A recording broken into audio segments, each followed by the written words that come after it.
Hello students, good morning to all of you. I am Praveen Yadav sir, physics faculty. So dear students, in previous lecture we discussed about numerical based on derivation of a given formula by using dimensional formula, right? So students, in our today lecture we discuss about how a incorrect formula can be correct by using dimensional analysis, right?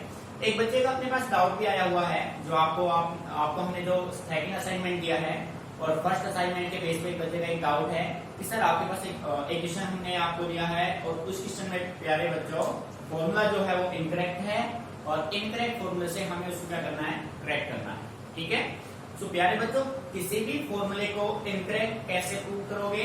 Consistency के method से। LHS RHS अगर आपके same आ रहे हैं तो formula आपका right है, anyway formula wrong है।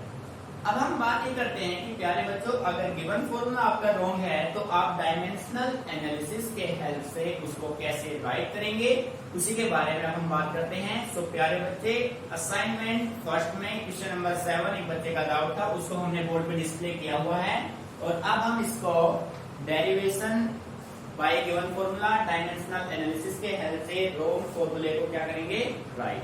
ठीक है, सो प्यारे बच्चों सबसे पहले क्वेश्चन को रीड करते हैं। A body of mass m hung at one end of the spring executes simple harmonic motion. Prove that the relation T is equal to 2 pi m upon k is incorrect, where k is the force constant of the spring. Also derive the correct relation. देखो प्यारे बच्चों, given data देखो भाई, m मास है, यहाँ पे k आपका force constant है। बेटे इसके बारे में डीपली आप स्टडी करोगे, आपका यूनिट नंबर 10 होगा ऑसिलेशन एंड वेव। देखो फर्स्ट मिनट में आप हैं और 10th मिनट की बात कर रहा है, तो प्यारे बच्चों मैं आपको क्लियर कर देता हूं। सॉल्यूशन हम यहाँ पे ले रहे हैं इसका, जो फोर्स कांस्टेंट जो के आपका है बेटे, मैथमेटिकल इसका फॉर्मूला होता है फोर्स अपॉन लेंथ, यानी कि इसका जो डीएफ बनेगा ना वो अपना क्या बनेगा, m1 l क्या हो जाएगा 0 और t क्या बनेगा -2, m1 t -2, l की वैल्यू 0 होगी प्यारे बच्चों। ठीक है, अब देखो, अब ये फॉर्मूला आपका इनकरेक्ट है, इसने बोल रखा है हमें प्रूव करना है। सो बच्चे प्रूव करने के लिए आप सबसे पहले फॉर्मूला पिक कीजिए, लेफ्ट राइट को चेक कीजिए। ठीक है, अब देखो t is equal to 2 pi m upon k आपको गिवन है। सो प्यारे बच्चों इसकी कंसिस्टेंसी चेक करने के लिए आपने पिक किया left hand side. Left hand side में आपने देखा आपके पास क्या गिवन है, t, और प्यारे बच्चों t क्या है, टाइम। सो टाइम का डीएफ क्या होगा, t1 हो गया। Now pick right hand side. Right hand side आपके पास है 2 pi m अपॉन k। प्यारे बच्चों 2 pi कांस्टेंट टर्म है, इसका कोई डीएफ नहीं होगा। m मास m1 हो गया, ठीक है, और प्यारे बच्चों k आपका क्या हो गया, यहां से आपने चेक किया k आपका होता है m1, जो k आपका है वो आपने कैलकुलेट किया m1 t -2, तो यहां पे आपने पुट किया m1 t -2। सो प्यारे बच्चों m से m कैंसिल आउट हुआ और आपके पास RHS क्या आया, t की पावर 2। भाई यहाँ t की पावर 1 है, यहाँ t की पावर क्या आ रहा है 2, it means LHS not equal to RHS, right? Hence the given formula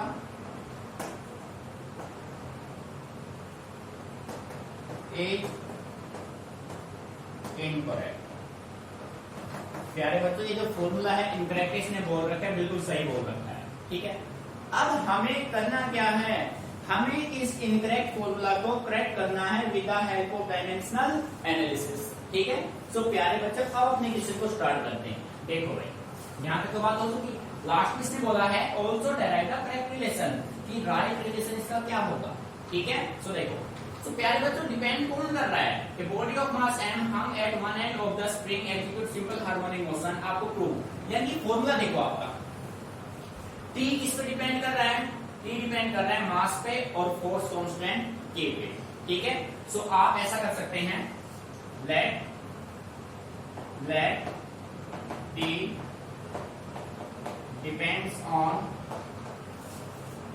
m and मान लिया भैया अपनी तरफ से, ठीक है बेटे, हमने मान लिया कि जो टी टाइम है ना वो डिपेंड करता है एम और के पे। सो अब प्रोसेस अपना क्या होगा, टी डायरेक्टली प्रोपोर्शनल किसके होगा प्यारे बच्चों, एम और के। ठीक है, सो यहाँ पे आपने कोई कांस्टेंट रखा, ठीक है, यहाँ पे आपने कोई कांस्टेंट रख लिया और कांस्टेंट की वैल्यू आपको क्या दे रखी है, 2 पाई बोल रखा है। सो कांस्टेंट की वैल्यू आपने यहाँ पे क्या रख ली, 2 pi. M additive, K additive, dimension A, dimension B. Any problem? और प्यारे बच्चों ये हो गया आपका इक्वेशन नंबर 1। अब एक डायमेंशनल एनालिसिस का रूल क्या कहता है कि अब आप लेफ्ट साइड राइट साइड में क्या रखिए, डायमेंशन फॉर्मूले। So writing dimensions on both side. ठीक है प्यारे बच्चों, बेटे टी का डायमेंशन क्या हो गया, यहाँ पे देखो m 0 l 0 t क्या होगा 1।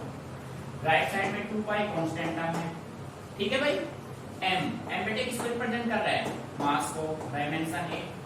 बेटे k किसको रिप्रेजेंट कर रहा है, t आपका है फोर्स कांस्टेंट, जिसका df क्या है, m1 t - 2, m1 t - 2, और इसका डायमेंशन क्या आएगा, b। सो प्यारे बच्चों करना क्या है, इन दोनों में से सबसे पहले m पिक कीजिए, फिर l और फिर t। ठीक है, तो देखो m0 l0 t1 2 पाई कांस्टेंट टर्म है, सबसे पहले पिक कीजिए m।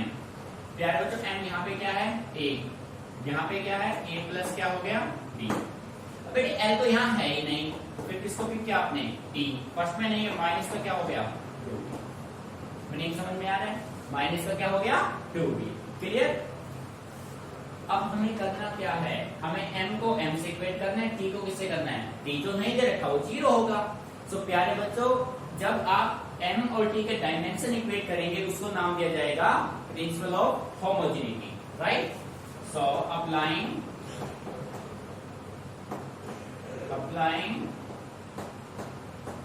Principle of homogeneity. भाई प्रिंसिपल ऑफ होमोजेनिटी मीनिंग क्या होता है, मींस आप m l t के डायमेंशन लेफ्ट और राइट दोनों साइड में क्या कर दीजिए, इक्वेट।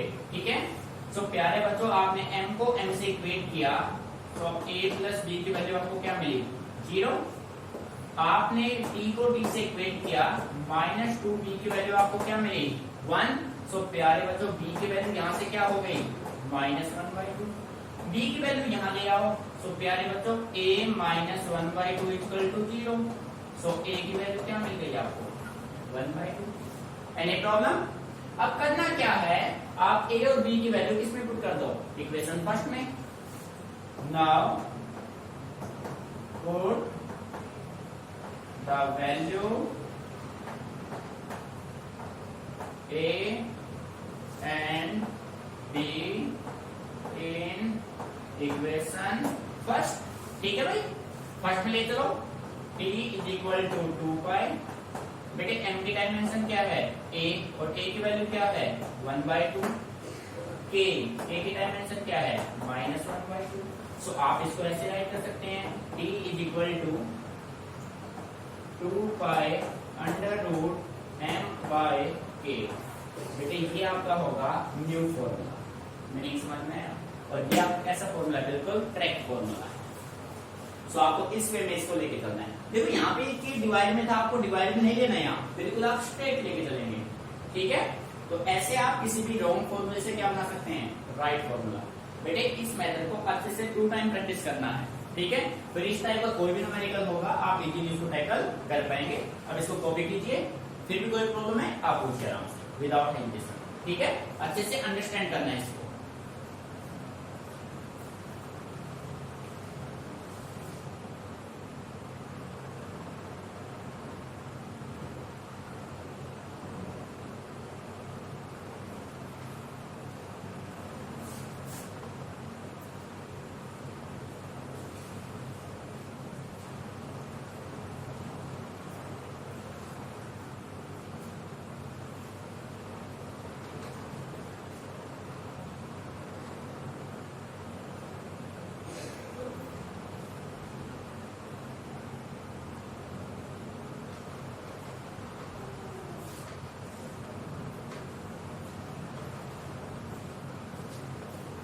सो प्यारे बच्चों क्वेश्चन को रन कर लेते हैं, कोई प्रॉब्लम है नहीं, टाइप क्लियर आपका, ठीक है।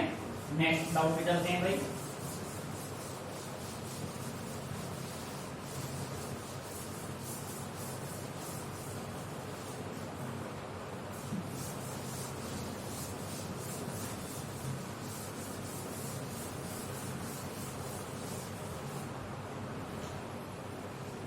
यानी बच्चों सेकंड जो आपका जो डाउट मेरे पास आया है वो आपका फर्स्ट असाइनमेंट में क्वेश्चन नंबर 10 है, चेक कीजिए।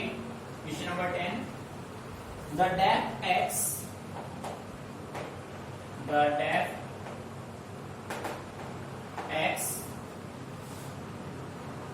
x to which a bullet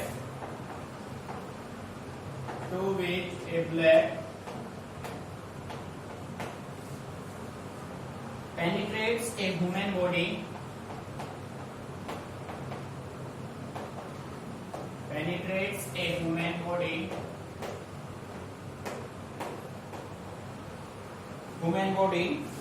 depends upon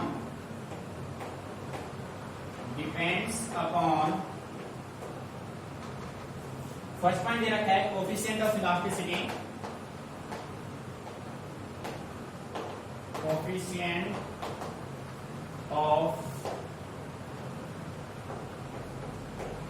elasticity, और बेटे सिंबल इसका है ईटा, ठीक है, सिंबल गिवन है।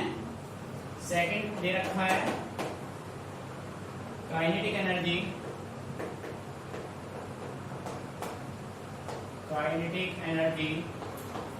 E के। The method of dimension, by method of dimension,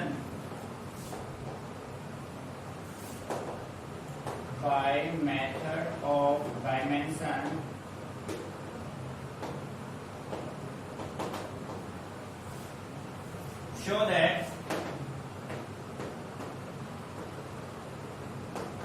that x proportional ek by eta raised to power 1/3। सो प्यारे बच्चों क्वेश्चन को अच्छे से रीड कीजिए। देखो भाई आपको क्वेश्चन गिवन है द डेप्थ x, मेन आपका ये x, देखो the depth x to which a bullet penetrates a human body depends upon coefficient of elasticity। बेटे coefficient of क्या है? elasticity, सिंबल इसका eta। काइनेटिक एनर्जी E के by method of dimension show that, आपको ये prove करना है कि x प्रोपोर्शनल क्या है, E के अपॉन eta की पावर 1/3। अब देखो यहाँ साइन प्रोपोर्शनलिटी का है, तो प्यारे बच्चों आप यहाँ पे कोई भी कांस्टेंट यूज नहीं करेंगे, क्लियर। सो अपने क्वेश्चन को सोल्व करते हैं भाई। सॉल्यूशन देखो प्यारे बच्चों, यहाँ पे बोला गया है x डिपेंड कर रहा है, x डिपेंड्स किस पे, ईटा, और किस पे कर रहा है भाई, E के, ठीक है। तो प्यारे बच्चों इसका डायमेंशन क्या मान लिया, a, और इसका डायमेंशन b, और इक्वेशन हो गया। एनी प्रॉब्लम भाई? यहाँ पे कांस्टेंट यूज क्यों नहीं किया, क्योंकि हमें शो करना है वो भी किसमें है, प्रोपोर्शनलिटी के साइन में है। तो प्यारे बच्चों हम यहाँ पे कोई भी कांस्टेंट यूज नहीं करेंगे, ठीक है। So in second step writing dimensions on both side, दोनों साइड डायमेंशन आप राइट कीजिए, ठीक है। बेटे x डेप्थ है, डेप्थ का मेजरमेंट लेंथ में, सो इसका जो होगा वो होगा आपका m0 L1 d0 proportional eta. Coefficient of elasticity प्यारे बच्चों होता है स्ट्रेस बाय स्ट्रेन, क्लियर। और जब हमने इसका डीएफ पुट किया तो अपने पास क्या आया, m1 L-1 T-2, ठीक है। इसका डायमेंशन क्या हो गया, a। प्यारे बच्चों काइनेटिक एनर्जी, एनर्जी चाहे कोई भी हो, डीएफ क्या रहेगा, सेम। सो काइनेटिक एनर्जी का डीएफ m1 L2 T-2, और प्यारे बच्चों इसका डायमेंशन क्या होगा, b, क्लियर। अब करना क्या है भाई, तीनों दोनों में m, l और t चेक कीजिए, m0 L1 T0 proportional.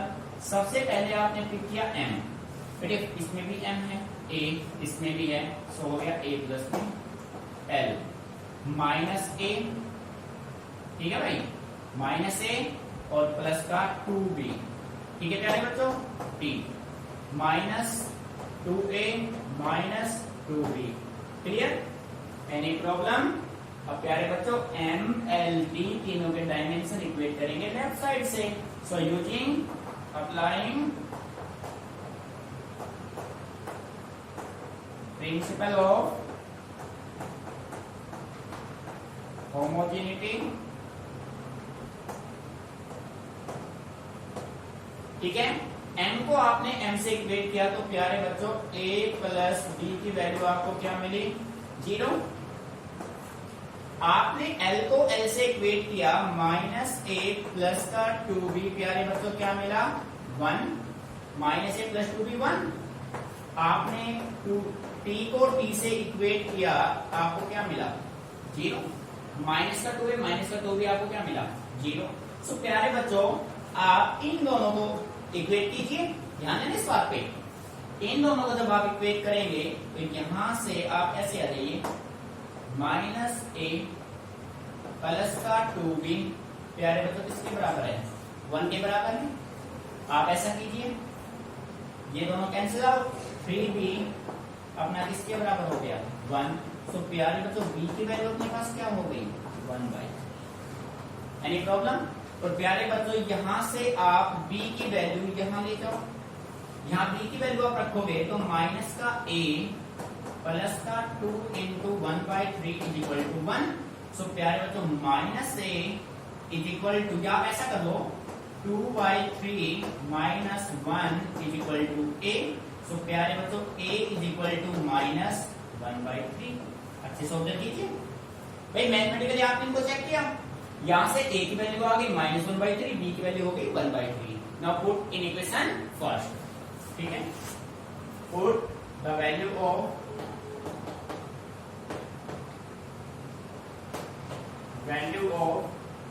a and b in equation first.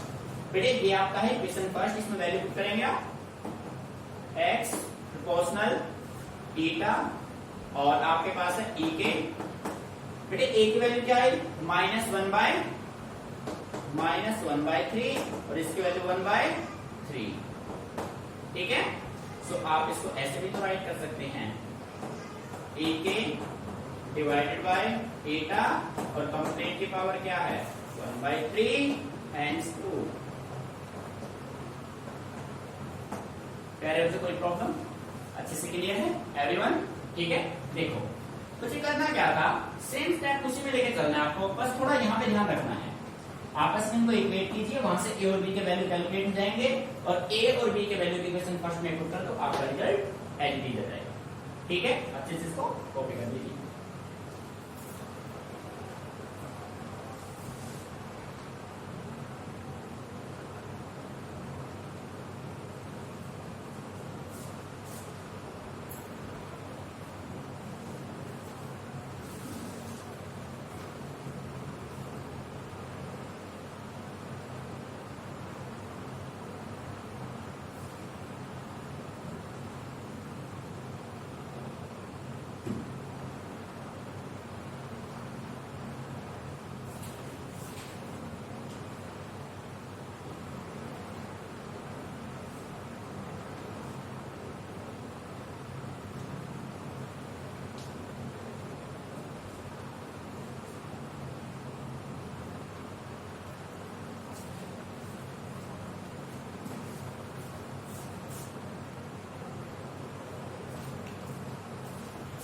तो प्यारे बच्चों कॉपी हो गया, अच्छे से क्लियर।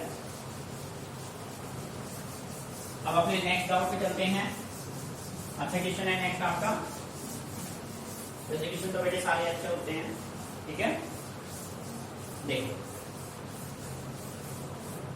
प्यारे बच्चों, अपना जो नेक्स्ट क्वेश्चन है वो आपका है, अच्छे से ऑब्जर्व कीजिए, काफी इंपोर्टेंट क्वेश्चन है। क्वेश्चन है find the value of x, find the value of x in the relation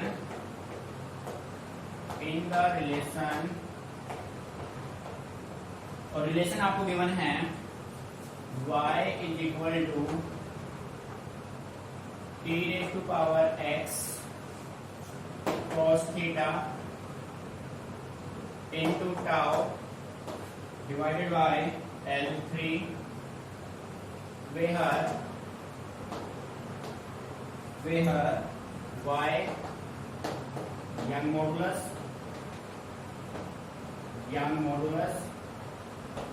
of elasticity, t is time period,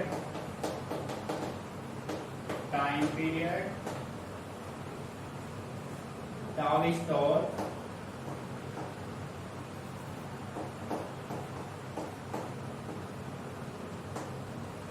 and L is length. So प्यारे तो देखो अच्छा क्वेश्चन है भाई, देखिए ध्यान से भाई आपको क्वेश्चन इस तरीके से गिवन है y equal to t raise to power x cos theta into tau upon L cube. और प्यारे बच्चों आपको वैल्यू किसकी निकालनी है, x की, ठीक है। अब x की वैल्यू निकालेंगे डायमेंशन के हेल्प से आप यहाँ पे, ठीक है। सभी के मीनिंग अच्छे समझ लो। तो बेटे एक कांसेप्ट है यहाँ पे आया है टाउ, तो होता क्या है, देखो किसी भी ऑब्जेक्ट पे आपने कुछ फोर्स लगाया, ये लीनियरली मूवमेंट करे तो बेटे वो वर्क होगा, यानी कि लीनियर मोशन में आप कोई भी काम करें ना तो वो आपका फोर्स F होता है, और अगर इसी को रोटेशनल इफेक्ट आप दे दें तो वो आपका होगा टॉर्क। यानी कि टॉर्क का जो फॉर्मूला होता है वो होता है फोर्स इनटू परपेंडिकुलर डिस्टेंस, ठीक है, इनटू डिस्टेंस, या आप ये कह सकते हैं movement of force, F force into radius, ठीक है, फोर्स इनटू रेडियस, क्लियर। वो आपका क्या होगा टॉर्क। सो प्यारे बच्चों क्वेश्चन को सोल्व करने के लिए हमें क्या निकालना है, x। तो इसको सही फॉर्मेट में बना लेते हैं। सॉल्यूशन यहाँ देखिए, क्वेश्चन को अच्छे से रेडी करना है भाई। t की पावर x यहां से क्या हो जाएगा, y L3 by cos theta into tau. Now writing dimensions, ठीक है। Now writing dimensions of each physical quantity, सभी के डायमेंशन राइट कीजिए, of each physical quantity, ठीक है प्यारे बच्चों। बेटे y का डायमेंशन t की पावर x है, ये आपका भाई t तो कुछ है ही नहीं, दे रखा इसने, ये t तो टाइम पीरियड आपका है t, तो उसको तो आपको एज t की पावर x ही रखना है। प्यारे बच्चों यहाँ से y यंग मॉडुलस अगर यहाँ तक भी हो तो भी कोई प्रॉब्लम नहीं है, मॉडुलस वर्ड लग गया ना, इट मींस इलास्टिसिटी का स्ट्रेस बाय स्ट्रेन आपका होगा। तो आप ये कह सकते हैं कि यहाँ से y का होगा m1 L-1 t-2 इनटू में क्या होगा L3 डिवाइडेड बाय बेटे cos theta is the angle, और एंगल का df क्या होता है, होता ही नहीं है, क्लियर। टाउ का होगा फोर्स m1 L1 t-2, और प्यारे बच्चों इनटू में रेडियस का क्या होगा L1, टाउ का हो गया भाई, ठीक है। अब आप देखो m1 से m1 कैंसिल, L1 और 2 ऊपर जाके माइनस, तो एक तीनों क्या हो जाएंगे कैंसिल, t भी क्या हो गया कैंसिल, सोल्व करके आपके पास क्या आया 1, यानी कि आपको मिला t की पावर x = 1। तो बच्चों x की वैल्यू क्या होगी, x की वैल्यू यहाँ पे 1 नहीं होगी बेटे, किसी की भी पावर अगर 0 हो ना तो आप उसको क्या मानते हैं 1 मानते हैं, यानी कि आप इसको ऐसे लिख सकते हैं t की पावर x = t की पावर 0। बेस दोनों का सेम हो गया, क्योंकि t की पावर 0 को आप क्या राइट करेंगे 1 राइट करेंगे ना। सो यहां से x की वैल्यू क्या हो जाएगी 0, this is your answer. Meaning आया समझ में। तो प्यारे बच्चों अच्छे से ऑब्जर्व कीजिए, कोई भी प्रॉब्लम है आस्क मी, ठीक है, क्लियर।